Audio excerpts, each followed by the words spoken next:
have we seen valuations exceed ultimately the growth trajectory, the monetization options here?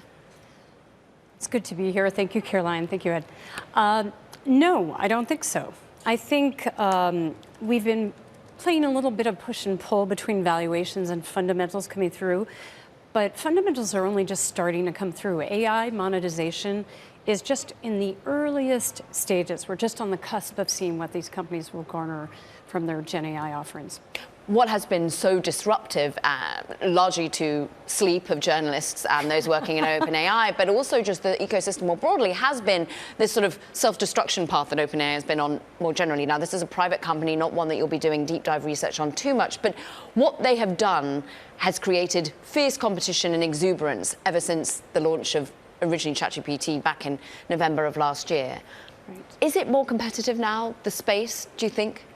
The space is more competitive, and it will become increasingly competitive, but the opportunity set continues to rise with each week, each month, meaning companies are figuring out more and more ways to utilize AI. Vendors are figuring out more and more applications to which to apply it, and I think we're just in the infancy of all that. So yes, it will become more competitive, absolutely. Has it been a worry for you for the companies that you do monitor, or those that more broadly that your company holds, that are based upon the large language models of OpenAI, do you think? I'm sorry, would you repeat? Well, ultimately, many companies have been building around the architecture that OpenAI has built. Oh, yeah. And now everyone suddenly is worrying about that architecture, about its resiliency. Sure. Is that a concern? Well, none of the situation at OpenAI has introduced some level of near-term uncertainty, but Microsoft just gave every OpenAI employee a big bear hug. Sam Altman has apparently joined Microsoft in a research fashion.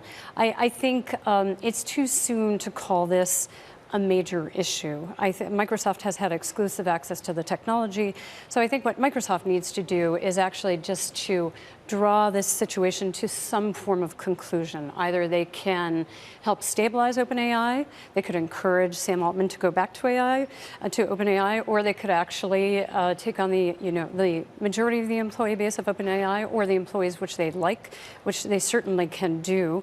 So I think we're going to see conclusion before not too long, and then we can look forward. Other companies are certainly competing. I'm not sure that this gives them a major leg up yet. There seems to be some loyalty on the part of that team.